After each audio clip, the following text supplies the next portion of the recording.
Let's close our eyes and ask God to speak to us on this wonderful Sunday morning.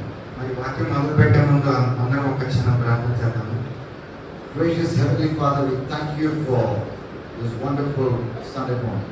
పరలోకమున ఉన్న తండ్రి, మరి ఈ సమయాన్ని బట్టి మీకే వేలాది వందనాలు. Even as we go into your word, నీ వాక్యంలోకి వెళ్ళే ముందు I pray that you will speak to us, O Lord. దేవా, ఇక్కడ ఉన్న ప్రతి ఒక్కరితో నేను మాట్లాడతామని ప్రార్థన చేస్తున్నాను. As we understand what your word has to say about anxiety, మరి చింత గురించి, ఆందోళన గురించి వాక్యం ఏం చెబుతుందో అని మనం చదివే ముందు I pray that we will be able to learn and unlearn, O Lord.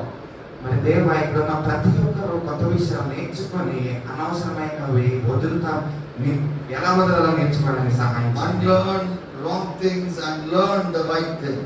అనవసరమైన విషయాలు ఆయన విడిపించుకుంటూ సరైన విషయాలు నేర్చుకుంటా ముందుకెళ్ళడానికి సహాయం చేయండి. And it is my prayer that every person, Lord, in this wonderful church, that my dear friend and Bible College senior Reverend Varaprasad leads here in Kakinada, every person listening to this message will, Lord, overcome anxiety and be a kingdom of God builder. మరి నాయన, నా స్నేహితుడు, మరి నా senior అయిన వరప్రసాద్ గారి ఈ సంఘాన్ని మరి ఎంతో ఆశతో పెట్టారు. మరి ఇక్కడ ఉన్న ప్రతి ఒక్కరూ కూడా ఈ చింతని లేదా ఆందోళనని జయించి ఎలా ముందుకెళ్లాలో మరి ఆయన మాకు నేర్పించారు. In Jesus Christ's name I pray. యేసు నామములో వేడుకుంటున్నాం తండ్రి. Amen. Amen. All right, let's get into God's word. మనం దేవుని వాక్యాన్ని ధ్యానించుకున్నాము.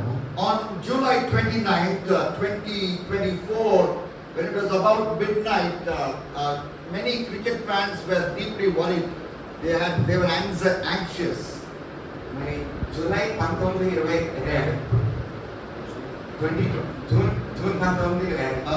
June 29th, sorry. జూన్ 29, 2024 లో క్రికెట్ ఫ్యాన్స్ అందరూ మరి చాలా ఆందోళనకు గురయ్యారు. The reason was in the T20 World Cup final between India and South Africa. South Africa just needed 30 runs of 30 balls to win. ఎందుకంటే మరి ఫైనల్స్ అయినప్పుడు మరి సౌత్ ఆఫ్రికాకి ఇండియాకి మధ్య మ్యాచ్ జరుగుతున్నప్పుడు సౌత్ ఆఫ్రికా టీంకి 30 బంతుల్లో 30 రన్స్ కొట్టాలి. And two set batsmen, Miller and Clayson, were batting, and it was child play. It was, easy win for South Africa after that. మరి మిల్లర్ ఇంకా క్లాస్ అనే ప్లేయర్స్ వాళ్ళు ఆడుతున్నప్పుడు వాళ్ళకి ఆ స్కోర్ చాలా ఈజీగా స్కోర్ చేసే మరి match. It became 27 or 27 balls, very very easy. మరి 27 బంతులు 27 పరుగులు తీయాల్సిన అంత ఈజీ మ్యాచ్ అది. And several Indian cricket fans had a lot of anxiety at that time. అప్పుడు మన భారతీయులందరికీ ఎంతో ఆందోళనతో చూస్తున్న మ్యాచ్ అది. We lost in the World Test Final in 2023 versus Australia. We lost in the World ODI Final versus Australia. Now are we going to also lose in the World T20 2024 Final against South Africa? Is this defeat in the finals going to be repeated and anxiety? మరి world cup finals లో already 2 సార్లు ఆస్ట్రేలియాతో ఓడిపోయాము, మళ్ళీ ఇప్పుడు ఈ south ఆఫ్రికాతో ఓడిపోలే, ఏంటి మనం finals నుంచి ప్రతిసారి ఓడిపోవాల్సిందేనా అనే ఒక ఆందోళన ప్రతి ఒక్క భారతీయుడికి ఆ రోజు ఉంది. But thanks to the brilliance of Bumrah, కాకపోతే బుమ్రా వేసిన అద్భుతమైన బౌలింగ్ వల్ల, thanks to the brilliance of Surya Kumar Yadav, మరి సూర్యకుమార్ యాదవ్ చాకచక్యం వల్ల, thanks to the good support provided by Arshdeep Singh, మరి అశ్వదీప్ సింగ్ ఇచ్చిన ఒక మంచి సపోర్ట్ వల్ల, and thanks to the good support given by Hardik Pandya, మరి ఎంతో గొప్ప సపోర్ట్ ఇచ్చిన హార్దిక్ పాండ్యా వల్ల, and thanks to the world's best squeeze captaincy by Rohit Sharma, India won the World Cup. మరి మన క్యాప్టెన్, మన క్రికెట్ క్యాప్టెన్ అయిన రోహిత్ శర్మ యొక్క అద్భుతమైన క్యాప్టెన్సీ వల్ల మన దేశం ఆ రోజు క్రికెట్ మ్యాచ్ నెగ్గడం జరిగింది. But our anxieties don't only last during cricket matches, end times. It lasts during other times of our life. కానీ చింత లేదా ఆందోళన అనేది ఈ క్రికెట్ మ్యాచ్ జరిగినప్పుడే కాదు, కానీ మన జీవితంలో ప్రతిరోజు ఎదుర్కొంటానే ఉంటాం. In January 2022, a class 8 student living in the Tamil Nadu city of Trichy ended her life, committed suicide. మరి 2022లో జనవరిలో ఒక 8వ తరగతి చదివే ఒక అమ్మాయి మరి తన ఆత్మహత్య చేసుకుంది. Why? ఎందుకని? Because she felt she was obese. ఎందుకంటే నేను చాలా లావుగా ఉన్నాను అనుకుని She could not handle the anxiety that came to her because she felt that she was obese. నేను ఎంతో లావుగా ఉన్నాను అనే ఒక చింతతో తట్టుకోలేక in a 30-story flat in Chennai, 30 అంతస్తుల బిల్డింగ్ లో చెన్నైలో at 3 a.m. in the morning, తెల్లారగట్ల 3 గంటలకి from the flat in the 24th floor, 24వ అంతస్తు నుండి a 35-year-old woman belonging to a Christian family, her name was Jennifer. మరి Jennifer అనే ఒక క్రైస్తవ స్త్రీ, Her dad's name was William James. వాళ్ళ ఆ అమ్మాయి తండ్రి పేరు William James. She jumped off her bedroom balcony window and she landed to her death. మరి ఆ స్త్రీ తన బెడ్రూమ్ బాల్కనీ నుండి 24వ అంతస్తు నుండి దూకి చనిపోయింది. Why? Anxiety. ఎందుకు అంటే చింత. She lost her job during COVID-19. మరి కోవిడ్ సమయంలో తన ఉద్యోగం కోల్పోయినప్పుడు She could not get a job like the job she had, though she tried many times. Anxiety. మరి తన జాబ్ కోల్పోయినప్పుడు మళ్ళీ అలాంటి జాబ్ దొరకట్లేదు అనే చింతతో తను దూకి అలా మరణించింది. She was 35. There were several matches that her parents tried to find for her. Nothing worked out. More anxiety, stress and worry. మరి ఆ 35 ఏళ్ల స్త్రీకి వాళ్ళ ఇంట్లో పెళ్లి సంబంధాలు చూస్తున్నప్పుడు ఏది సరికావట్లేదు, ఏది అవ్వట్లేదు అనే ఒక చింతతో ఆ స్త్రీ మరణించింది. Now these are stories that tell the story of our generation, which is steeped into anxiety, steeped into stress, steeped into worry. మరి ఇలాంటి అనేక కథలు మన యొక్క ఈ తరానికి ఉన్న ఈ యొక్క లక్షణాలను మనకు తెలియజేస్తాయి. ఎలాంటి లక్షణాలు అంటే ఈ యొక్క చింతతో ఆందోళనతో నిండి ఉన్న లక్షణాలు. In America alone, $11.49 billion was spent in the year 2023 to treat anxiety disorder. America దేశం ఒక్కటే మనం తీసుకుంటే గత సంవత్సరం ఒక్క సంవత్సరంలో వాళ్ళు $11.2 బిలియన్ అంటే ఇంచుమించుగా కొన్ని వందల కోట్లకు పైగా వాళ్ళ యొక్క చింతని మరి పిల్లలకి ఎలా దూరం చేయాలని దాని మీద ఖర్చు పెట్టారు. This morning, without trying to sound very dramatic, I want to tell you, you can treat your anxiety for free if only you will take time to understand that God who made you, what He said about anxiety in His holy word, the Bible. నేను ఈ రోజు దీనికి సాగదీయకుండా మన చేతిలో ఉన్న ఈ యొక్క పుస్తకంతో ఈ యొక్క గ్రంథంతో ఆ చింతకి దూరంగా ఎలా ఉండాలో ఉచితంగా మీకు నేర్పిస్తాను. In the Bible, we meet people like you and me, anxious people. మనం బైబిల్లో కూడా నీలాగా నాలాగా ఆందోళన లేదా చింతపడే మనుషుల్ని మనం చూస్తాం. There was a woman who was married to her husband for many years. She had no children. మరి బైబిల్లో చూసినట్టయితే ఒక స్త్రీ వివాహమైన చాలా సంవత్సరాలు అయిన తర్వాత కూడా మరి పిల్లలు లేని ఒక బాధతో She went to God's presence to pray. మరి ఆమె దేవుని సన్నిధికి వెళ్ళినప్పుడు A priest was there who saw her pray. మరి అక్కడ ఒక ప్రవక్త ఉన్నాడు, ఈవిడ ప్రార్థన చేస్తూ చూసి Priest looked at her and said, "Are you drunk, lady?" Because she was praying with all emotions because she had no children. మరి ఆ దేవజనుడు అడిగాడు కదా, ఏంటి నువ్వు మత్తులో తాగి ఉన్నావా, ఇంత అలాగా ప్రార్థన చేస్తున్నావు? She was barren, and this pastor-like figure puts a word bullet into her heart. Are you drunk? అయితే మరి గర్భం లేకుండా బాధపడుతున్న ఈ స్త్రీకి ఈ దైవజనుడు ఇంకో రాయేశాడు కదా, ఏంటి తాగున్నావా అని. And the Bible records her words in 1 Samuel chapter 1 and verse 16.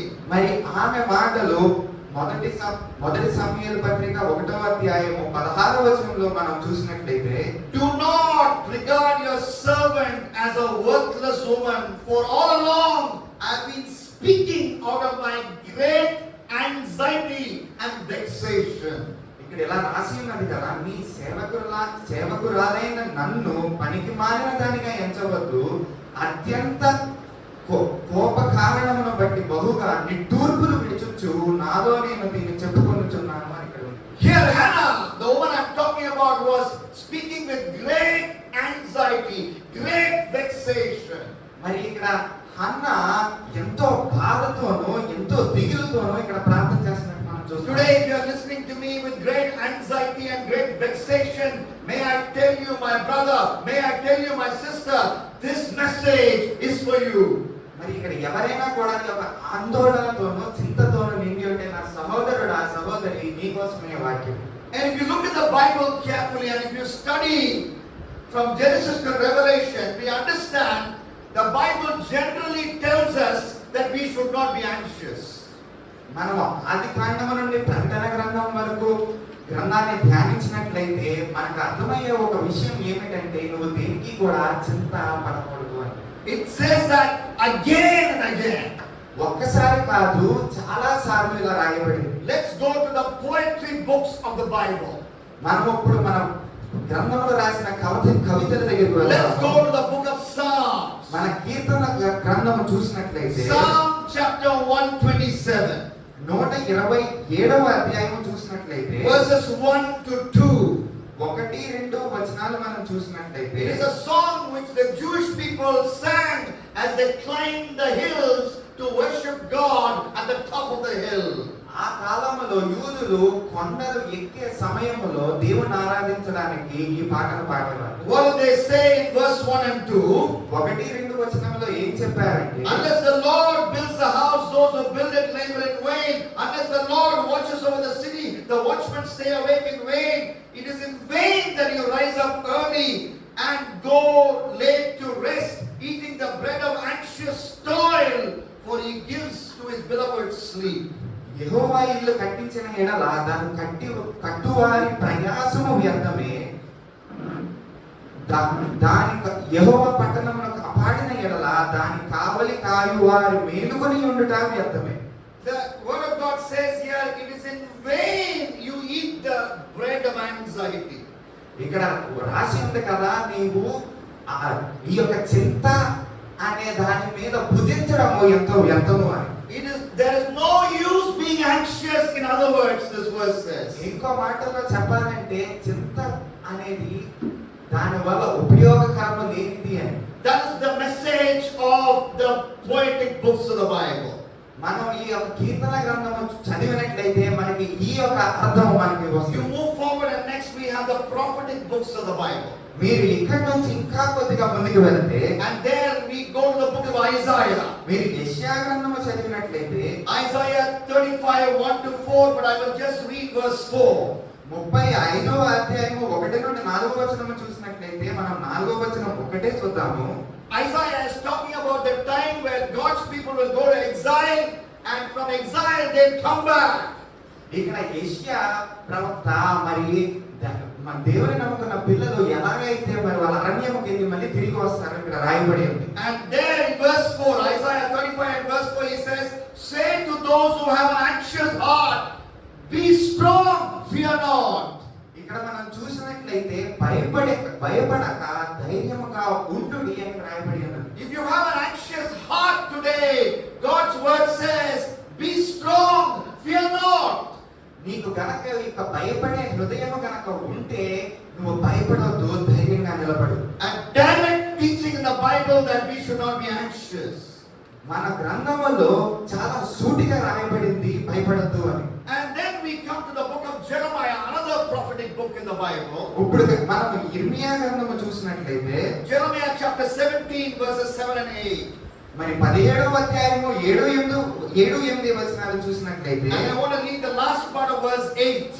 నేను ఈ యొక్క 8వ వచనం యొక్క ఆఖరి భాగాన్ని చదవాలనుకుంటున్నాను. A blessed man, it talks about the blessed man, verse 7, you see, blessed man is not anxious in the year of drought, for it does not cease to bear fruit. A blessed man is not anxious, the Bible says. మరి ఇక్కడ ఏమని రాయబడి ఉంది అంటే ఆకుపచ్చగా నుండును వర్షము లేని సంవత్సరమున చింత నొందదు కాపు. అంటే ఇక్కడ ఏమని రాయబడింది అంటే ఈ యొక్క కరువు కాల సమయంలో కూడా చింత మీ దగ్గరకు రాదు అని. So we are blessed people as believers in the Lord Jesus. We are not supposed to be anxious. మనము దేవుని పిల్లలము, ఆశీర్వదించబడిన వాళ్ళము, చింత మన దగ్గరికి రాకూడదు. It may be the year of drought, but even in the year of drought, do not be anxious. అది ఎంత కరువు కాలం అయినప్పటికీ కూడా నీవు చింతపడకూడదు. Now, the question is asked, what is the ultimate reason why anxiety came to this world in the first place? మనం ఇక్కడ చూసినట్లయితే అసలు ఈ చింత అనేది మానవాళికి ఎందుకు వచ్చింది అనే ఒక దానిని మనం ధ్యానిస్తే, For that we need to read Ezekiel chapter 4. అది మీకు తెలియాలంటే యెహెజ్కేలు గ్రంథము 4వ అధ్యాయము మీరు చూడాలి. Ezekiel chapter 4 verses 1 to 20. 4వ అధ్యాయము 1 నుండి 20వ వచనం మనం చూసినట్లయితే God is asking Ezekiel prophet to do some dramatic drama to make them understand they are going to go to exile, because God is sending them the southern part of Israel, Judah, to exile to Babylon. ఈ యొక్క యెహెజ్కేలు గ్రంథము 4వ అధ్యాయం మనం పరిశీలించినట్లయితే దేవుడు ప్రవక్తతో చెప్తున్నాడు కదా, నీవు వెళ్ళి ఆ రాజులను హెచ్చరించు, లేదంటే వాళ్ళు బెబిలోను రాజుకి గురవుతారు అని. And in exile they will eat something. అయితే ఈ యొక్క వాళ్ళు ఆ యొక్క చింతకి గురైనప్పుడు వాళ్ళు ఒక దానిని భుజిస్తారు. అది ఏమిటంటే, What will they eat? వాళ్ళు ఏం తింటారంటే They will eat the bread of anxiety. Ezekiel 4:16. In exile, they will eat the bread of anxiety. ఇక్కడ ఏమని ఉందంటే మీరు చింతతో రొట్టె భుజింతురు అని రాయబడి ఉంది. And verse 19 and verse 20 again, they shall eat their bread with anxiety. మనం ఇంకా కిందకెళ్ళి చూసినట్లయితే అక్కడ రాయబడి ఉంది కదా, వాళ్ళు చింతను భుజింతురు అని. They will drink water in dismay. వాళ్ళు ఆందోళనతో వాళ్ళ దాహం తీర్చుకుందరు అని. So what God is saying is, because you sinned against me, people of Israel, I am taking you to a faraway place. There you will be anxious. Anxiety is a punishment for you. ఇక్కడ దేవుడు చెప్తున్నాడు కదా, ఓ ఇశ్రాయేలు జనాంగమా, నాకు వ్యతిరేకంగా నువ్వు ఈ పనులు చేశావు కాబట్టి ఈ యొక్క చింత అనే శిక్షను నీకు విధిస్తున్నాను అని. Now listen to me very carefully. Not everyone who is anxious is a sinner. ఇక్కడ నన్ను జాగ్రత్తగా వినండి. ఆందోళన చెందుతున్న ప్రతివాడు పాపి కాదు. If somebody is anxious, we cannot 100% say that is because of sin. No, that's not what I'm saying. దీని అర్థం ఎలా, చింతపడే ప్రతివాడు పాపి అని దీని అర్థం కాదు. కానీ But in the case of Israel, ఈ యొక్క ఇశ్రాయేలు జనాంగము పట్ల, in the case of Judah, ఈ యొక్క యూదా పట్టణము, ఈ యొక్క God sent them to exile, మరి దేవుడు వాళ్ళని అరణ్యానికి వదిలినప్పుడు, and there they ate the bread of anxiety, వారి చింత అనే రొట్టెని భుజించారు. because of evil upon evil. ఎందుకంటే వారు చేసిన తప్పు మీద తప్పుకి ఆ యొక్క శిక్షను వాళ్ళు పొందారు. Look at 2 Chronicles chapter 36. రెండవ దినవృత్తాంతాలు 5 to 21. 2 Chronicles 36. 36వ అధ్యాయం మనం చూసినట్లయితే 5 to 21. 5వ వచనం నుండి 21వ వచనం మనం 2 Chronicles చూసినట్లయితే 36 is a chapter that describes how the southern part of Israel, Judah, went into Babylonian captivity, the year being 586 BC, 500 years before Jesus came. ఈ యొక్క 36వ అధ్యాయం మనం చూసినట్లయితే మరి యేసుక్రీస్తు వచ్చిన 500 సంవత్సరాల ముందు యూదా పట్టణము నెబుకద్నెజర్ చేతిలోకి ఎలా వెళ్ళిందో ఇక్కడ రాయబడి ఉంది. Why did they go to exile, and why did they have to be anxious in exile? వారు ఎందుకని ఈ యొక్క శిక్షకు గురయ్యారు, వారు ఎందుకని ఈ యొక్క చింతని భుజించాల్సిన అవసరం వచ్చింది. 2 Chronicles 36 and verse 5. 36వ అధ్యాయం 5వ వచనం చూసినట్లయితే Judah king Joachim, he's not South Korean, Joachim, who was evil. మరి ఇక్కడ ఈ రాజు పేరు యెహోవాకీను మరి ఇతను కొరియన్ కాదు కానీ ఇతను ఏం చేశాడో మరి ఎంత చింతకు గురయ్యాడో మనం ఇక్కడ చూద్దాం. He was evil. అతను దుష్ట మార్గంలో నడిచాడు. Verse 9, there was another king, Joachim. He was evil. Verse 9. మరి ఒక 9వ అధ్యాయం మనం చూసినట్లయితే యెహోవాకీను మరి ఒక శిక్షకు గురైనట్టు చూస్తాము. ఎందుకంటే అతను చెడు నడత నడిచాడు. 2 Chronicles 36. We are staying in 2 Chronicles 36, and I'm going to just change the verses. But you look at your Bible as I'm preaching to you. There was another king, the last king before the exile, Zedekiah. Verse 12. He was evil. మరి 36వ అధ్యాయంలోనే మనం ఈ రోజు ఇప్పుడు ధ్యానిద్దాము. 12వ వచనం మనం చూసినట్లయితే ఇక్కడ సిద్కియా అనే ఇంకో రాజు గురించి మనం ఇక్కడ చూస్తాము. He was evil. అతను కూడా చెడు నడత నడిచినట్టు మనం ఇక్కడ చూస్తాము. Verse 13. Zedekiah was not only evil, he was stiff-necked, or he was stubborn. మరి ఈ సిద్కియా రాజు చెడు నడతే కాదు మొండితనంతో కూడా ఉన్నాడు. He was exceedingly unfaithful, following the abomination of nations. The abomination of nations, idol worship of nations, sexual, sin-saturated idol worship of nations. He was full of that. He was exceedingly unfaithful. 2 Chronicles 36 and verse 13. మరి 36వ అధ్యాయం 13వ వచనం మనం పరిశీలించినట్లయితే ఈ యొక్క సిద్కియా రాజు చెడుతనము మొండితనమే కాదు దేవుని పవిత్రతను ఆ యొక్క పవిత్ర ఇల్లుని ఎంతో అపవిత్రము చేసిన వ్యక్తిగా మనం చూస్తాం. Verse 15 and 16. People of Judah mocked the messengers of God. 15-16వ వచనాలు మనం చూసినట్లయితే వీళ్ళు ప్రవక్తలను ఎగతాళి చేసినట్టు మనం ఇక్కడ They చూస్తాం. scoffed at the prophets of God. ప్రవక్తల మీద ఎగతాళి చేసి వాళ్ళు చెప్పిన తిరస్కరించినట్టు మనం ఇక్కడ చూస్తాం. This is Old Testament prophets. వీళ్ళందరూ పాత నిబంధనపు They ప్రవక్తలు. are very different from modern day, present time prophets. ఇప్పుడున్న ప్రవక్తల కన్నా వీళ్ళు చాలా వేరు. Modern day prophet says, God is blessing your business, brother. ఇక్కడ ఇప్పుడున్న ప్రవక్తలు దేవుడు నిన్ను ఆశీర్వదిస్తాడు అని చెప్తారు. Some of them tell the married man, God is giving you beautiful wife, brother. వాళ్ళు ఒక్కొక్కసారి పెళ్ళైన పురుషుడు కూడా నీకు మంచి భార్యను దేవుడు ఇస్తాడని చెప్తారు. No, I'm not talking about those kind of prophets. నేను ఇలాంటి ప్రవక్తల గురించి మాట్లాడట్లేదు కానీ These are prophets of the Old Testament. పాత నిబంధనలో ఉన్న They ప్రవక్తలు called God's people to repent. వాళ్ళు వాళ్ళ జనాంగాలని పాప క్షమాపణ పొందమని ఆ యొక్క ప్రభావం చేసిన They ప్రవక్తలు. read the first 5 books of the Bible, Genesis, Exodus, Leviticus, Numbers, and Deuteronomy. They internalized it, and when they saw the sin of people, they released relevant verses, relevant passages filled with the Holy Ghost, and those verses, those words convicted the people. మరి ఈ ప్రవక్తలు ఎలాంటి వాళ్ళంటే మనం మొదటి 5 మరి గ్రంథాలు మనం పాత నిబంధనలో చూసినట్లయితే వీళ్ళు ఎప్పుడూ కూడా జనాంగాన్ని ఖండించినట్టు వాళ్ళకి జాగ్రత్తలు చెప్పినట్టు మనం చూస్తాం. Nathan read the 10 commandments, do not commit adultery. He stood before King David, who committed adultery. He told the story of how mutton biryani was prepared in Israel one day, and then he said, you are the man. That's how they preached. They preached about sin. మరి నాతాను ప్రవక్త దావీదు దగ్గరికి వెళ్ళి 10 ఆజ్ఞలను గుర్తు చేసి జారత్వంలోకి వెళ్ళకూడదు అని దావీదు పాపము చేసినప్పుడు గుర్తు చేశాడు. అంటే అంత ధైర్యంగా వాళ్ళు రాజులు కూడా నిలదీసేవారు. So the people of Judah rejected the prophets. So God sent them to exile, and in exile they were anxious.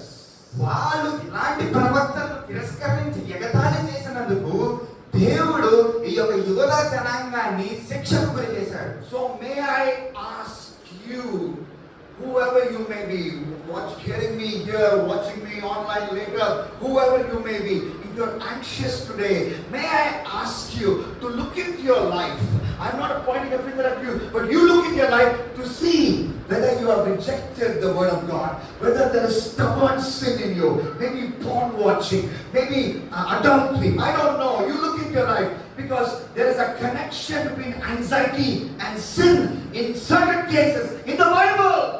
మీరు ఇక్కడ ఎవరైనా చింతతో ఉన్నారా? నేను మీ వైపు వేలు చూపించట్లేదు కానీ ఒక్కసారి మీ జీవితాన్ని చూసుకుని పరీక్షించండి. ఏ వాక్యాన్నైనా తిరస్కరించి లేదా దేవునికి దూరంగా ఉంటున్నావా? ఏ జారత్వంలో పడి లేదంటే ఈ యొక్క పాన్లో పడి కానీ ఈ యొక్క పాపంలో పడి కానీ నీవు దేవునికి దూరంగా ఉంటున్నావా?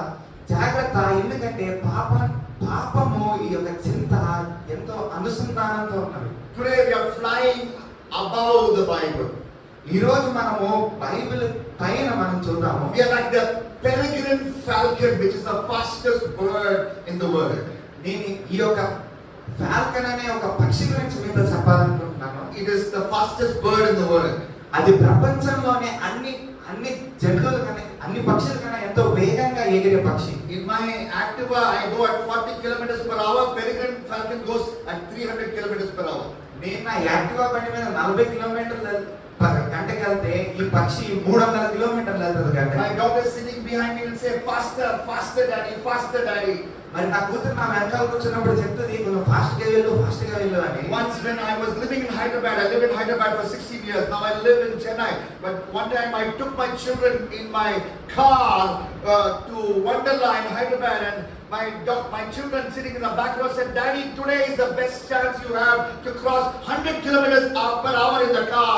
And they were cheering me as if I was Hardik Pandya batting in the last over of a T20 game. మరి నేను హైదరాబాద్ లో ఉన్నప్పుడు, నేను 16 ఏళ్ళు హైదరాబాద్ లో ఉన్న తర్వాత ఇప్పుడు చెన్నై వెళ్ళాను. అయితే హైదరాబాద్ లో ఉన్నప్పుడు నేను మా పిల్లల్ని వండర్లా తీసుకెళ్తున్నప్పుడు వాళ్ళ అన్న, డాడీ ఇదే నీకు రైట్ టైం, 100 కిలోమీటర్లు వెళ్ళు, ఎప్పుడు మెల్లగా వెళ్తావు కదా అని నాకు అన్నప్పుడు, But this falcon goes at 300 kilometers per hour. So we are going to go at that speed over the Bible. We are trying to see what Genesis to Revelation says about worry, so that we will have a good understanding, balanced understanding of worry or anxiety. మరి నా పిల్లలైతే 100 వెళ్ళమన్నారు, కానీ ఈ పక్షి అయితే 300 వెళ్తుంది. మనం కూడా అదే వేగంతో మరి ఆది కాండం నుండి ప్రకటన గ్రంథం వరకు ఈ చింత గురించి ఏం రాయబడిందో మనం ధ్యానిద్దాం. In the next 10 or 15 minutes, I'm going to talk about what the most important person in the world said about worry. నేను ఒక 10-15 నిమిషాల్లో ఈ యొక్క ప్రపంచంలోనే ఒక ముఖ్యమైన వ్యక్తి ఈ యొక్క చింత గురించి ఏం చెప్పాడో మీతో మనం. Who is the most important person in the world? ఎవరు ఈ ప్రపంచంలో ఒక ముఖ్యమైన వ్యక్తి? The Lord Jesus, beyond a doubt. సందేహం లేకుండా యేసుక్రీస్తే. 3 times Jesus talked about worry during his earthly ministry. ఆయన ఈ లోకంలో ఉన్నప్పుడు 3 సార్లు ఈ యొక్క చింత గురించి మాట్లాడాడు. He does so first in Matthew chapter 6, 25 to 34. మత్తయి సువార్త 6వ అధ్యాయము 10 నుండి 25 మనం చూసినట్లయితే, Mahatma Gandhi used to read this passage, part of the great Sermon on the Mount, every day of his life. Mahatma Gandhi ఈ యొక్క వాక్యాన్ని తన జీవితంలో రోజు చదివేవాడు. And we also should do much better. We need to return back to the Sermon on the Mount, because that is God's gold standard for believers. If you are a believer, that is the standard of life that God expects from you, and He will give you grace to live that life through the power of the Holy Spirit. మరి మహాత్మా గాంధీ రోజు ఈ యొక్క passage చదివాడంటే మనం ఇంకా ఎంత తీక్షణంగా ధ్యానించాలి. మనం ధ్యానించిన తర్వాత దేవుడు మనకి ఈ రకమైన జీవితాన్ని మనకి ఇస్తాడు. So what did Jesus say for the first time about worry in Matthew 6:25? మరి ఇక్కడ 6వ అధ్యాయం 25వ వచనం మనం చూసినట్లయితే యేసుక్రీస్తు చింత గురించి ఏం చెప్పాడో ఇక్కడ Therefore చూద్దాం. I tell you, do not be anxious about your life. 6:25, sorry. 6:25. Matthew 6:25. నీతో చెప్పినదేమనగా, ఏమి తిప్పుదుమో ఏమి త్రాగుదుమో అని Yes. ప్రాణమును గూర్చి అయినను, ఏమి ధరించుకుందుమో అని మీ దేహమును గూర్చి అయినను చింతపడకుడి. ఆహారము కంటే ప్రాణమును, వస్త్రము కంటే దేహమును గొప్పది కావా. Thank you. Do not be anxious about your life. నీ జీవితం గురించి చింతపడకు అని ఇక్కడ రాయబడి ఉంది. What you eat, నువ్వు ఏం తింటావు, what you will drink, నువ్వు ఏం తాగుతావు, about your body, what you will put on. నీ శరీరం మీద ఏం వేసుకుంటావు. And he says that again and again through this passage. ఈ యొక్క వాక్యములో మనతో ఒకసారి కాదు కానీ చాలా మార్లు ఇక్కడ మనం చెప్పినట్టు So what does Jesus say? ఇక్కడ యేసుక్రీస్తు మనతో ఏం చెప్పదలుచుకున్నాడంటే, Do not worry about worldly things. ఈ యొక్క లోక సంబంధమైన దేని గురించి కూడా నీవు చింతపడకు. Food, clothing, shelter. ఈ యొక్క తిండి గురించి, ఈ యొక్క వస్త్రాల గురించి, లేదా నువ్వు ఉన్న ఇల్లు గురించి. God takes care of it for the creatures, animals and birds. ఎందుకంటే దేవుడు ఈ యొక్క ప్రకృతిలో ఉన్న జంతువులనే చూసుకుంటున్నాడు. And you are more precious precious to God than these, so God will take care of that for you. ఈ జంతువుల కన్నా ఈ మనుష్యుడు దేవుడికి ఎంతో ప్రియుడు కాబట్టి ఆయన ఇంకా గొప్పగా చూసుకోగలరు. Don't be worried about these worldly things. ఈ యొక్క లోక సంబంధమైన విషయాల గురించి నీవు చింతపడకు. But you must be worried about something else. కానీ నీవు వేరొక విషయాల గురించి చింతపడాలి. Jesus uses the word but. Don't worry about worldly things. But Jesus said in Matthew 6:33. ఇక్కడ 6వ అధ్యాయము 33వ వచనంలో రాయబడి ఉంది కదా, ఈ విషయాలు కాదు కానీ What should you worry about? దేని గురించి నీవు చింతపడాలి. But seek first the kingdom of God and His righteousness. దేని గురించి చింతపడాలి అంటే ఆయన రాజ్యమును నీతిని వెతకడంలో And all these things will be added to you. నీవు ఎప్పుడైతే దేవుని రాజ్యం గురించి చింతిస్తావో అప్పుడు మిగతా లోక సంబంధమైనవి అన్నీ కూడా నీ వెంట వస్తాయి. If you are worried about the kingdom of God, నీవు గనక దేవుని రాజ్యం కోసం చింతిస్తే, if you are worried about your holy life, righteousness, your holy life, నీవు గనక నీ యొక్క పరిశుద్ధ జీవితం గురించి నీవు చింతిస్తే, all that you need with regard to other things God will provide. నీకు అవసరమైనవి అన్నీ కూడా సమకూడతాయి. All that you need, not all your greed. You should not think, oh, I also want to conduct my daughter's wedding like Ambani, 5,000 crore expense. No, that greed he will not meet, but need he will meet. ఆయన నీ అవసరతను తీరుస్తాడు కానీ నీ కోరికలను కాదు. నీవు కూడా నా కూతురికి 5,000 కోట్లు పెట్టి పెళ్లి చేయాలి అని ఇలాంటి ఆశలు ఉంటే ఆయన తీర్చడు, కానీ నీ యొక్క అవసరాలను మాత్రం ఆయన తీరుస్తాడు. He will decide what you need, not you decide what you need. నీకు ఏది అవసరమైనది ఆయన నిర్ణయిస్తాడు కానీ నీకు నువ్వుగా నిర్ణయించుకోలేవు. Because he created you, he knows what you need. ఎందుకంటే నిన్ను సృష్టించినవాడు ఆయన కాబట్టి నీకు ఏది అవసరమో ఆయనకే తెలుసు. He's a loving heavenly father, and like good earthly fathers do. You know, I'm a father of 2 children, and I know what my children need. Like good earthly fathers, heavenly Father, infinitely better, knows what we need even before we ask Him. లోకంలో నీ తండ్రికి నీకు ఏది మంచో తెలిసినప్పుడు మరి పరలోకమున్న తండ్రికి నీకు ఏది మంచిదో తెలియదా? The second time Jesus spoke about anxiety. మరి రెండోసారి దేవుడు చింత గురించి ఏం మాట్లాడాడంటే Matthew 10:19.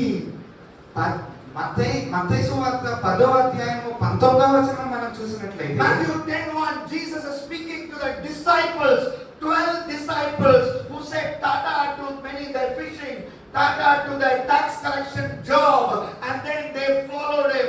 Now to those 12 missionaries, to those 12 people who gave up Lot, Jesus said something very important. ఇక్కడ దేవుడు ఈ యొక్క 10వ అధ్యాయం ఎవరి కోసం రాసి చెప్తున్నాడంటే తన శిష్యుల గురించి, ఎవరైతే వాళ్ళ యొక్క జీవన విధానాన్ని క్రీస్తు కోసం వదిలేశారో వాళ్ళకి ఇక్కడ చెప్తున్నాడు. 10:21 we read, 10:19 you read, when they deliver you over, do not be anxious how you are to speak, what you have to say, for what you're going to say will be given to you at that time.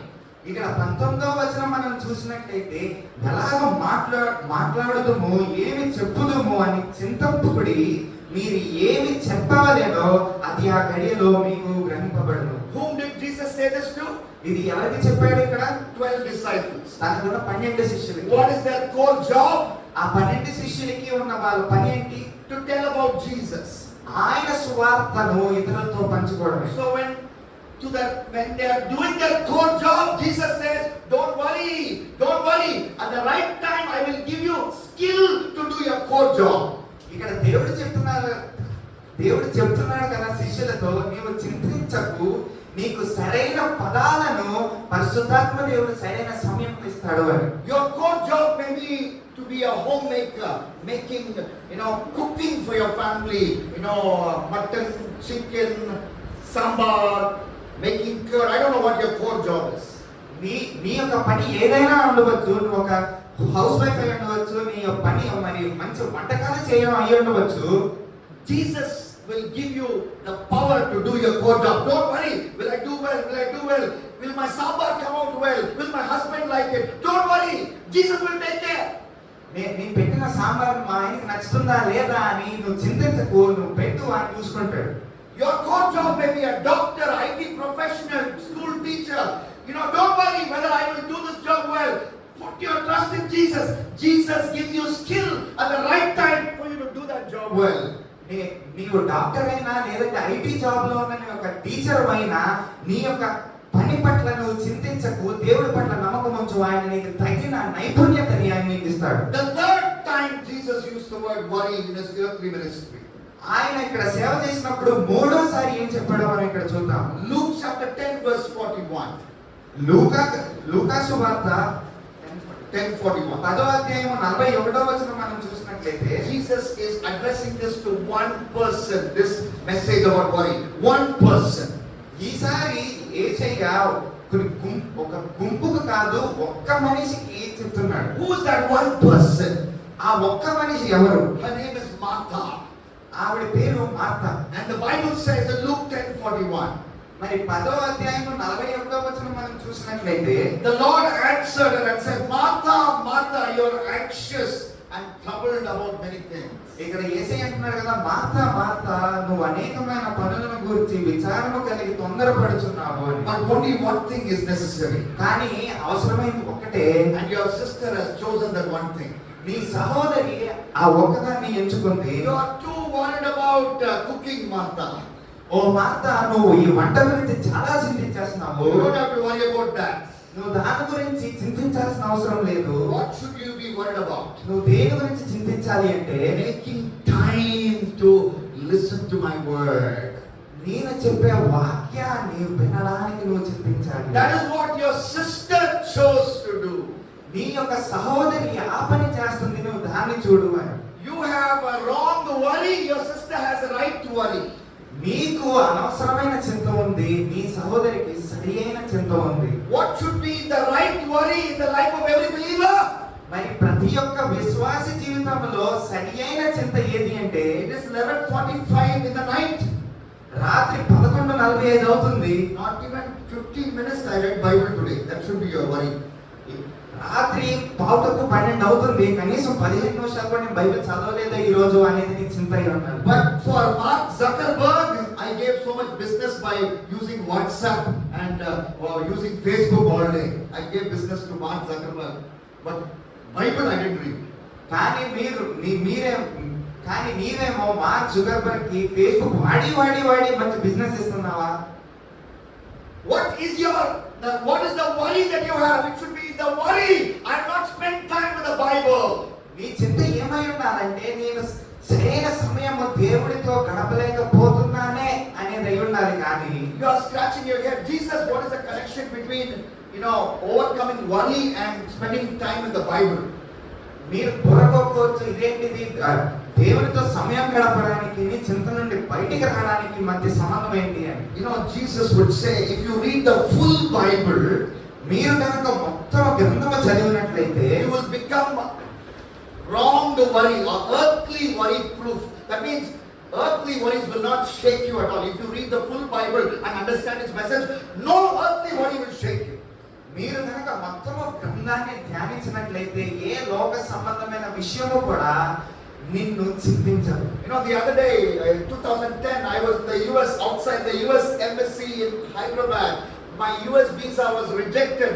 A Christian organization was ready to pay my tickets. Not only pay my tickets, pay my visa fees. Pay my visa fees, pay my ticket to and fro for me to do a presentation in a conference in the US. But my visa was rejected. Again, I was not worried. 2010లో నాకు USA నుండి ఒక invitation వచ్చింది.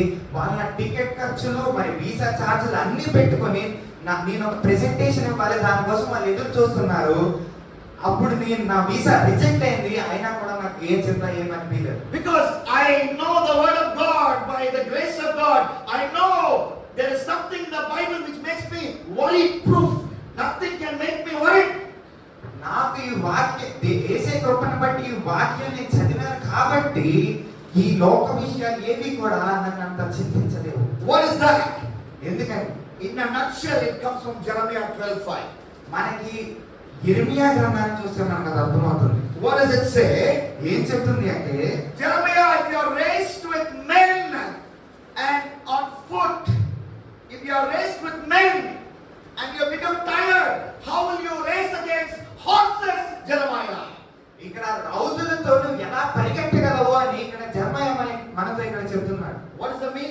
దాని అర్థం ఏంటి? Jeremiah, if you are already tired with the suffering you have, tomorrow more suffering is coming. How will you cope up? Tomorrow more suffering is coming. How will you cope up, Jeremiah? ఇక్కడ ఇర్మియాతో దేవుడు అంటున్నాడు కదా, నువ్వు దీనికే అలసిపోతే రేపు దీనికన్నా ఇంకా ఎక్కువ శ్రమ వస్తుంది, మరి దానికి ఏమైపోతావు అని. Jeremiah, I gave you a good house with security guards. There itself you are afraid. What will you do when I ask you to go to that forest with lion and tiger and bear and ask you to stay there and work for me? What will you do?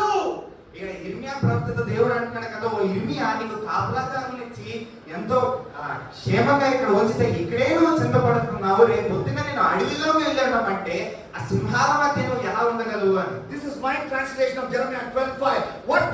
What will make me worry proof? Today's problem will not worry me because tomorrow greater problem is coming. So I should be mentally prepared for that. నాకు ఇక్కడ అర్థమైన విషయం ఏంటో మీతో చెప్పనా, ఈ రోజు let me put this. If you are mentally prepared for more suffering to come, the present suffering will not worry you. నీవు మానసికంగా నిన్ను సిద్ధపరచుకుంటే రేపు వచ్చే చింత ఈ రోజు ఉన్న చింత కన్నా ఎంతో పెద్దది అని నీవు మానసికంగా నిన్ను సిద్ధపరచుకుంటే నీవు దేనికి చింతించవు.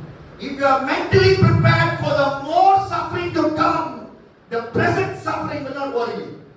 నీకు రాబోయే రోజుల్లో ఇంకా పెద్ద చింత రాబోతుంది అని నువ్వు గ్రహిస్తే ఈ రోజు నిన్ను బాధ పెట్టదు. Once again, if you are mentally prepared for the more suffering to come tomorrow, possibly today's suffering will not worry you. మీకు కనుక రేపు చాలా పెద్ద ఇబ్బంది రాబోతుంది అని మీకు తెలిస్తే ఈ రోజున మీకు ఇబ్బంది అనిపించదు. So that is what Jesus talked about suffering. యేసయ్య ఈ యొక్క చింత గురించి ఇలా మాట్లాడాడు. You know what he said? Once again, I want to read one more verse that Jesus said. యేసయ్య చెప్పింది ఇంకొకటి మీతో పంచుకోవాలనుకుంటున్నాను.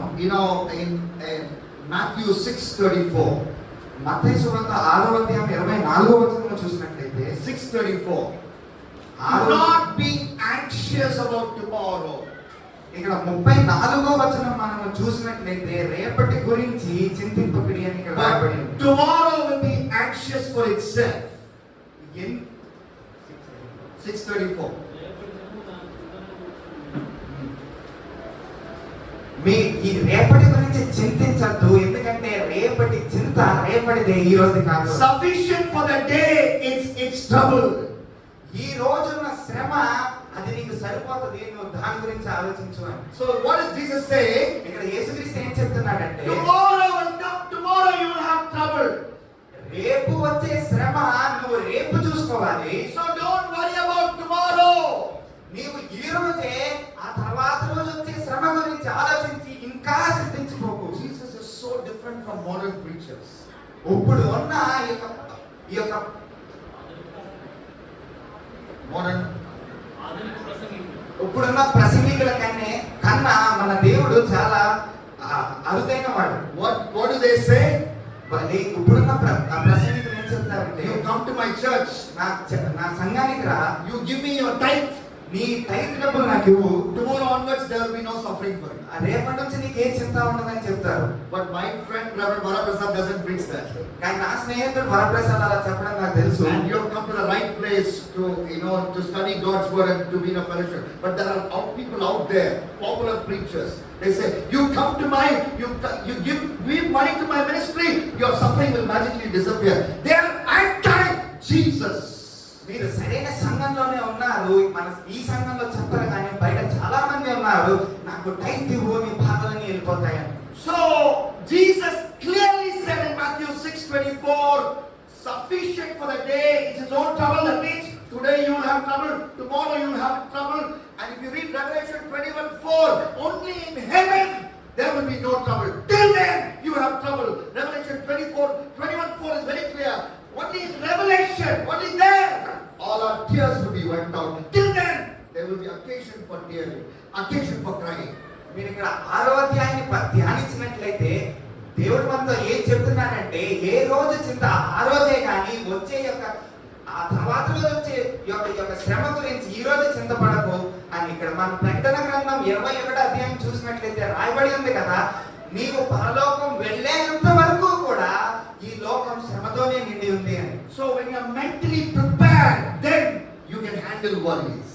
నువ్వు ఎప్పుడైతే మానసికంగా ఈ యొక్క సత్యానికి సిద్ధపడి ఉంటావో అప్పుడు ఏ విషయము కూడా నిన్ను చింతించదు. If mentally prepared, tomorrow a terrible suffering will come, more terrible than present suffering. Still, Jesus is with me, so I will not worry. So that attitude will help you overcome worry, axe worry, kill worry. నీ వైఖరి ఎలా ఉండాలి అంటే ఈ రోజు వచ్చే చింత కన్నా రేపు ఇంకా పెద్ద చింత రాబోతుంది, ఎందుకంటే రాయబడింది కనుక, కానీ యేసుక్రీస్తు నాతో ఉన్నాడు కాబట్టి నాకు ఏ దిగులు లేదు అని. Now we come to the last section of the Bible, the letters section of the Bible. We'll understand what it says about worry. మనం ఇప్పుడు మన ప్రసంగంలో ఆఖరి స్టేజ్కి వచ్చాము, అదేంటో చూద్దాం. And that Paul writes about worry in 2 or 3 places. పౌలు గారు 2-3 చోట్ల ఈ చింత గురించి రాశారు. ఆ చింత గురించి మనం ఈ రోజు ధ్యానిద్దాం. 1 Corinthians chapter 7, 32 to 35. మొదటి కొరింథీ పత్రిక 7వ అధ్యాయము 13వ వచనం చూసినట్లయితే, The longest chapter in the Bible about sex, love, marriage is 1 Corinthians 7. మొదటి కొరింథీ పత్రిక 7వ అధ్యాయము మరి ప్రేమ వ్యవహారాల గురించి, ఈ యొక్క సెక్స్ గురించి ఎంతో అధికంగా రాయబడిన అధ్యాయం. Young people to know about sex, don't go and look at the wrong website. Read the Bible. Read 1 Corinthians 7. God will teach you about it. 1 Corinthians 7, the longest chapter on sex, love, marriage in the Bible. ఓ యవనస్తులా, నువ్వు sex గురించి తెలుసుకుందాం అనుకుంటే ఏదో వెబ్సైట్కి వెళ్ళి చూడటం కాదు, ఈ యొక్క మొదటి కొరింథీ పత్రిక 7వ అధ్యాయం దగ్గరికి వచ్చి చదువు, నీకు అర్థమవుతుంది. 1 Corinthians 7, 32 to 35 says, మొదటి కొరింథీ పత్రిక 7వ అధ్యాయం 32 నుంచి 35 వరకు చూసినట్లయితే, let me read verse 32. 32వ అధ్యాయం 2వ వచనాన్ని మీకు చదువుతాను. I want you to be free from anxiety. మీరు చింతలేని వారై ఉండవలెనని. The unmarried man is anxious about the things of the Lord, how to please the Lord. పెళ్లి కాని వాడు ప్రభువుని ఎలాగ సంతోష పెట్టగలని ప్రభు విషయమై కార్యముల గురించి చింతించుచున్నాడు. How many of you are unmarried here? ఇక్కడ ఎంతమంది వివాహం కాకుండా ఉన్నారు? Raise your hand, nothing to be ashamed of. సిగ్గుపడాల్సిన అవసరం లేదు. ఇక్కడ ఎంతమందికి వివాహం కాలేదో If you are unmarried, Paul says you must be anxious of something. పౌలు చెప్తున్నాడు కదా, నీకు పెళ్లి కాకపోతే నువ్వు ఒక విషయాన్ని గురించి చింతించాలి అని. 1 Corinthians 7:32 says unmarried people must be anxious to please the Lord. That is good anxiety. That is good worry. You should be worried not for the worldly things, but worried about how I will please Jesus today. మరి వివాహం కాని వాళ్ళు దేవుని చిత్తాన్ని ఎలా ముందుకు తీసుకెళ్ళాలి అనే దాని గురించి చింతించాలి. దాని పట్ల దేవుడు ఎంతో ఆనందిస్తాడు. And next verse 33. 33వ వచనం మనం Now Paul is చూసినట్లయితే, coming to the married man. ఇప్పుడు పెళ్ళైన వాళ్ళ గురించి ఇక్కడ పౌలు మాట్లాడుతున్నాడు. But the married man is anxious about worldly things, how to please his wife. పెళ్ళైన వాడు భార్యను ఎలాగో సంతోష పెట్టగలనని లోక విషయము అయిన వాటిని గూర్చి చింతించుచున్నాడు. How to please your wife is a worldly thing, but a good worldly thing. As a married man, you should learn to please your wife. మరి పెళ్ళైన వాళ్ళు తన భార్యని ఎలా సంతోష పెట్టాలని చింతించాలి. ఇది వాక్యానుసారం ఎంతో మంచి చింత. You must be concerned about your family, in other words. దీన్ని ఇంకొక మాటలో చెప్పాలంటే నీ కుటుంబం పట్ల నీకు ఎంతో బాధ్యత కలిగి You ఉండాలి. must be worried in a good sense about your family, the Bible says. Bible చెప్తుంది కదా, నీ కుటుంబాన్ని నీవు ఎలా కాపాడుకోగలవో, ఎలా సంతోష పెట్టగలవో దాని పట్ల చింత కలిగి That ఉండాలి. means you must spend time with your wife. దాని అర్థం ఏంటంటే నీవు నీ భార్యతో ఎక్కువ సమయం You గడపాలి. must spend time with your children. నీవు నీ పిల్లలతో ఎక్కువ సమయం గడపాలి. You must preside over family prayer. నీవు నీ కుటుంబ ప్రార్థన చేయాలి. So pleasing your husband, pleasing your wife, pleasing the master, these are good worries to have. That's what 1 Corinthians 7 says. మరి నీ యజమానిని సంతోష పెట్టడము, నీ భార్యని సంతోష పెట్టడము, నీ భర్తని సంతోష పెట్టడము, ఈ మూడు ఎంతో మంచి చింతలు. There's another reference to worry in Philippians chapter 2.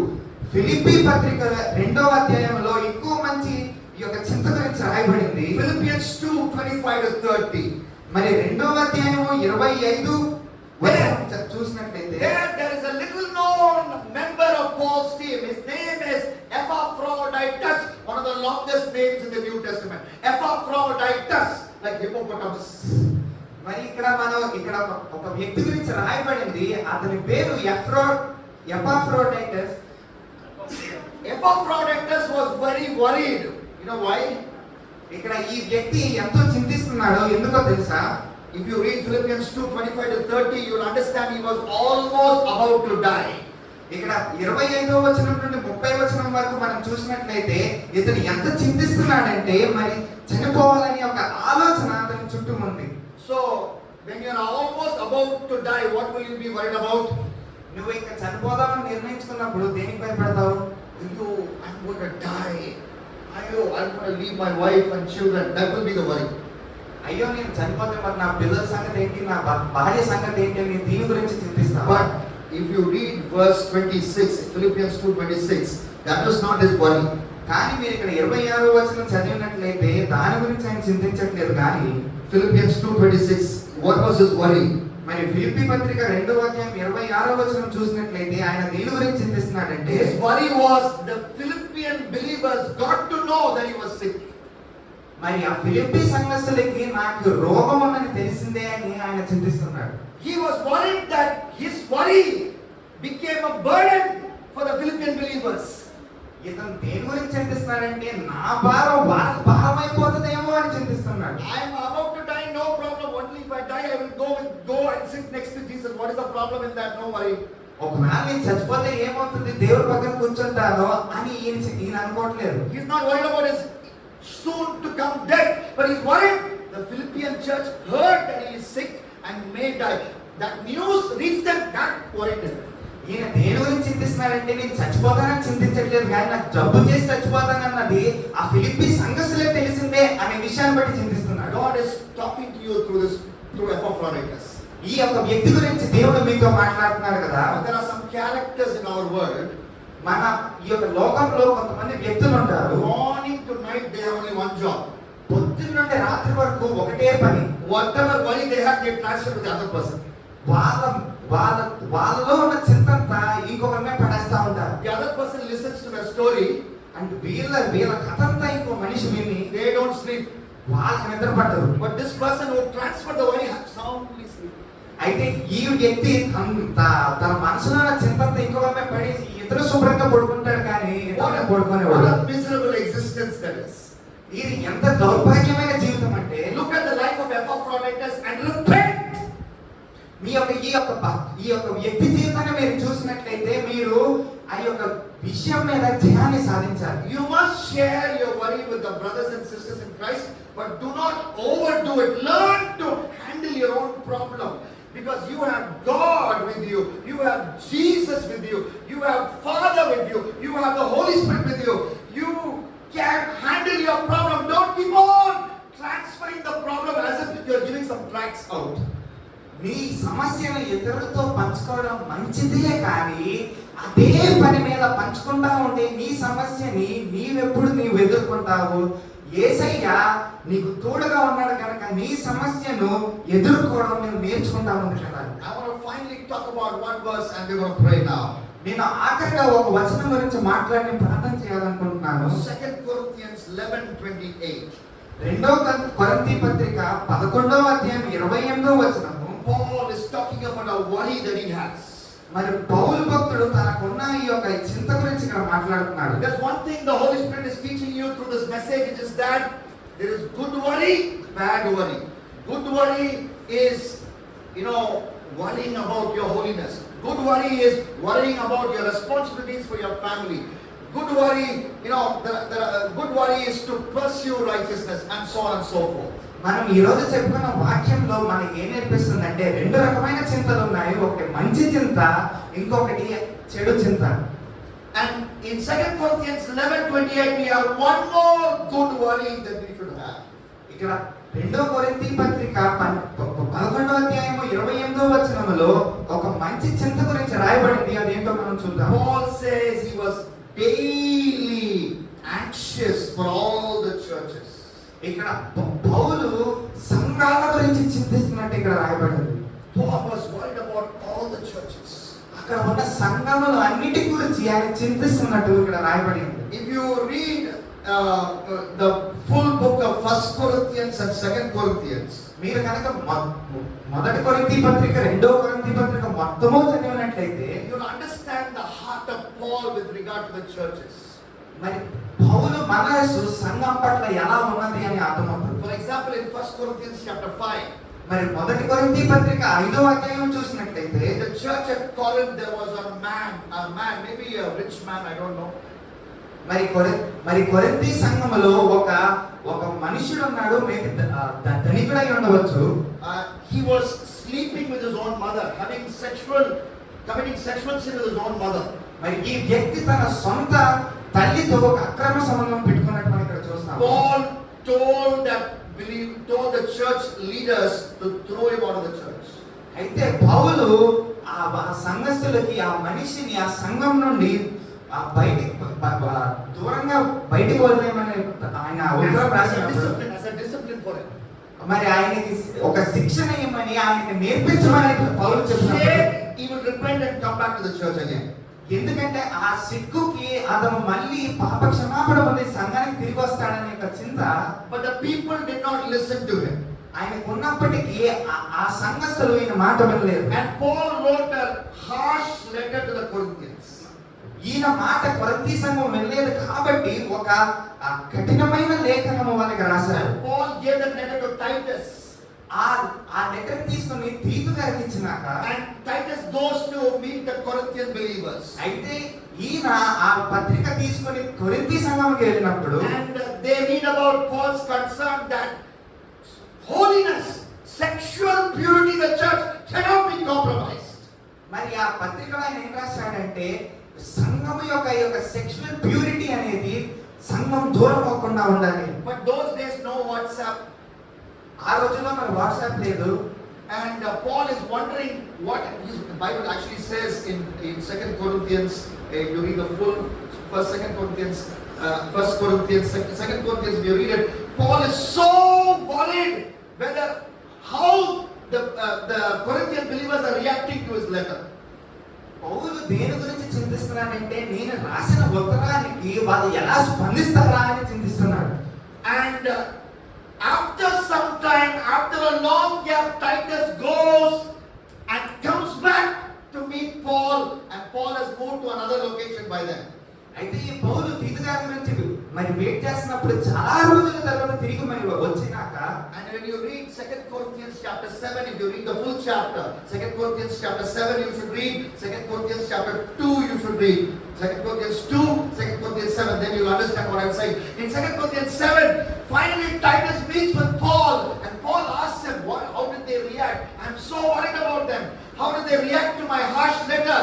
Did they send that man out? And if that man has repented, did they take him in? Because I don't want anything, but I want that man to repent from his sin. That's all I want. మనం ఇక్కడ నేను మాట్లాడుతున్న మీకు 2 కొరింథీ పత్రిక 2వ అధ్యాయము 7వ అధ్యాయము పూర్తిగా చదివినట్లయితే మీకు అర్థమవుతుంది. ఇక్కడ పౌలు దేని గురించి చింతిస్తున్నాడంటే నేను రాసిన ఈ కఠిన ఉత్తరానికి కొరింథీ సంఘము ఎలా స్పందించిందా అని తీతు గారు ఎప్పుడు వచ్చి నాకు చెప్తారా అని చింతించినట్టు మనం ఇక్కడ చూస్తాం. And then Titus gives the good news. They took Paul's harsh letter positively, and that man repented, and they accepted him back in the church. So that sexual sin problem was taken care of. Now Paul was happy. ఎప్పుడైతే తీతు గారు పౌలు గారి దగ్గరికి వచ్చి ఆ యొక్క సమస్యను మరి సంఘము పరిష్కరించినది ఈ యొక్క లేఖనం ప్రకారం ఎప్పుడైతే చెప్పారో అప్పుడు పౌలు గారు సాధించినట్టు మనం ఇక్కడ చూస్తాం. So that is Paul's daily burden for the churches. మరి పౌలు గారికి ఉన్న ఈ యొక్క చింత ఏంటంటే ఈ యొక్క సంఘం పట్ల Every believer should become more and more like Jesus. ప్రతి విశ్వాసి కూడా రోజు రోజుకి యేసుక్రీస్తు వలె అవ్వాలి. Not go into sin, not go into sexual sin, but daily believers should become holy like Jesus. That was his worry. And will that be your worry as well? And shall we bow down our heads and pray? మరి ప్రతి విశ్వాసి కూడా ఈ యొక్క పాపములోనూ జారత్వములోనూ పడకుండా పరిశుద్ధతను కాపాడకుండా యేసుక్రీస్తు వలె ఉండాలి. మరి మనం ఒక వాక్యాన్ని ముగించే ముందు ప్రార్థన చేద్దామా? Close your eyes. కన్ను మూయండి. I just want you to make a commitment in God's presence now. ప్రతి ఒక్కరూ ప్రార్థన చేద్దాం. There are so many things you're worried about now. మీరు చాలా విషయాల గురించి చింతించవచ్చు. Financial problem, ఆర్థిక విషయాలై ఉండవచ్చు, family problem, మరి కుటుంబ విషయాలై ఉండవచ్చు, professional problem, మరి ఒక పనికి సంబంధించిన mother-in-law problem, మరి అత్తగారి సమస్య ఉండవచ్చు, father-in-law problem, మరి నీ మేనమామ గారి సమస్య ఉండవచ్చు, sibling rivalry problem. లేదంటే నీ సహోదరులతోనే సమస్య I don't know ఉండవచ్చు. what you're worried about. మీరు దేని గురించి చింతిస్తున్నారో నాకు తెలియదు కానీ Put your worry under the Lord and stop worrying. మీ చింతని దేవుడి మీద పెట్టి చింతించడం ఆపండి. On the other hand, ఇంకొక చేతిలో worry about studying the Bible. గ్రంథాన్ని ఇంకా ఎలా చదవాలా, ఎలా అర్థం చేసుకోవాలన్న దాన్ని బట్టి చింతించాలి. Worry about living a holy life, pursuing righteousness. పరిశుద్ధ జీవితం కొరకు చింతించాలి. Worry about becoming more and more like Jesus, saying no to sin, including sexual sin. రోజు రోజుకి క్రీస్తు వలె ఎలా మారాలో, పాపాన్ని ఎలా జయించాలో దాని గురించి చింతించాలి. Would you make a commitment to that right now? మీలో ఎంతమంది ఈ రోజు ఆ నిర్ణయం తీసుకోగలరు? Shall I pray for you? నేను మీ గురించి ప్రార్థన చేస్తాను. Dear Heavenly Father, thank you for speaking to us from your word on anxiety, on worry. పరలోకంలో ఉన్న మా తండ్రి ఈ రోజు మరి చింత గురించి మాతో మాట్లాడిన వాక్యాన్ని బట్టి మీకే వందనాలు. Thank you for giving us an eagle eye, a falcon eye view of what the Bible says on worry. మరి నాయన ఎగిరే పక్షి వలె మాకు ఈ యొక్క నూతన కనువిప్పు మాకు దయచేసినందుకు మీకు వందనాలు. I pray that we will not worry about what we will eat, where we will sleep and worldly things. మరి నాయన ఈ రోజు నుండి ప్రభా ఏది తిన్నాలో త్రాగాలో యొక్క లోక సంబంధమైన విషయాలను బట్టి చింతింపకుండా Rather, we will be worried about our personal holiness. నా యొక్క వ్యక్తిగత జీవితం యొక్క పరిశుద్ధత గురించి, Study of God's word. Bible నేర్చుకునే విషయాల గురించి, Our journey to become more and more like Jesus. రోజు రోజుకి క్రీస్తు వలె మారడానికి We thank you for speaking to us. అటువలే మంచి చింతన దయచేయమని In Jesus Christ's name I pray. యేసుక్రీస్తు నామములో అడుగుతున్నాం తండ్రి. Amen.